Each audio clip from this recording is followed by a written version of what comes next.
в современном мире существует немало примеров трогательной дружбы между людьми и животными. Чаще всего это касается домашних питомцев, которые преданы своим хозяевам до конца жизни. Но иногда бывают такие случаи, когда дружба человека и зверя возможна даже в условиях дикой природы. В нашей истории главным героям пришлось не только пройти суровое испытание холодом, но и на личном опыте убедиться в поразительной преданности диких животных.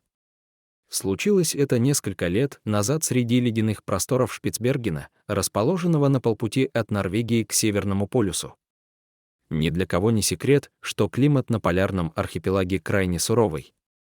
Поскольку кроме туризма и добычи угля на Шпицбергене практически не было иных способов для заработка, подавляющее большинство жителей архипелага работало на шахте.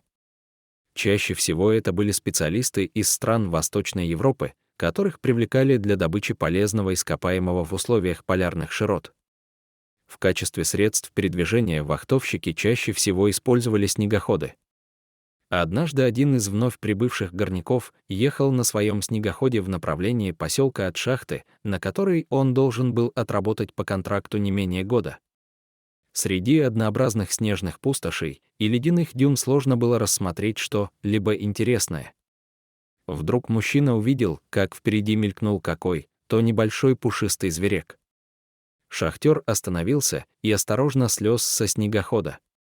Обойдя транспортное средство, мужчина с удивлением обнаружил за снежным сугробом пушистый комочек.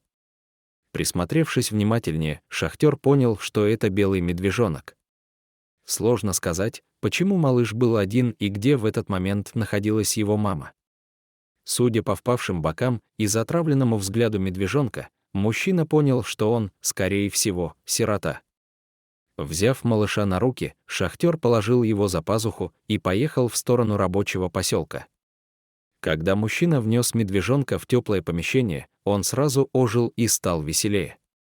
Шахтер под одобрительные возгласы коллег открыл банку сгущенки и, покрошив туда хлеба, накормил малыша. Насытившись, медвежонок скрутился калачиком у печки и сразу заснул. Мужчина не стал тревожить малыша, думая, что когда он выспится, то уйдет сам. Но каково же было его удивление, когда медвежонок остался в рабочем поселке и на следующий день. Пушистый малыш играл и резвился, несказанно радуя шахтеров, чей досуг до этого не отличался особыми развлечениями.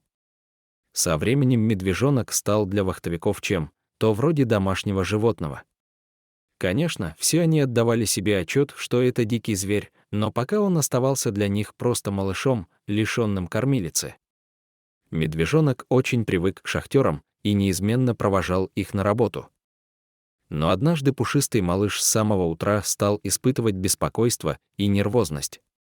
А когда спавший его от голодной смерти мужчина стал собираться на работу, Мишка вцепился ему в штанину зубами, не давая сделать ни шагу. Шахтеру с большим трудом удалось освободиться от объятий маленького друга. Уходя на работу, мужчина, конечно же, не знал того, что эта смена станет для него последней. Примерно через 2 часа после начала работы в забое произошел обвал кровли, и друг медвежонка был смертельно травмирован обломком породы. После того, как это случилось, пушистый малыш стал жалобно скулить и со стервенением царапать дверь, намереваясь выбраться наружу.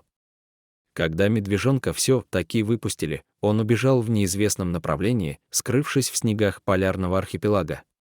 После трагической гибели шахтера прошло уже несколько лет, но его коллеги часто видят огромного белого медведя, наблюдающего за ними из-за ближайшей сопки. Сложно сказать, был ли это тот самый выросший медвежонок или другой взрослый медведь, но в одном шахтеры были уверены на все 100. Пушистый малыш чувствовал опасность и пытался предостеречь своих двуногих друзей. Ведь медведи, как и люди, обладают хорошей памятью и всегда отвечают добром на добро. Друзья, если вам понравилась эта удивительная история, ставьте лайк, пишите свои комментарии и делитесь этим видео со своими друзьями. Всем пока!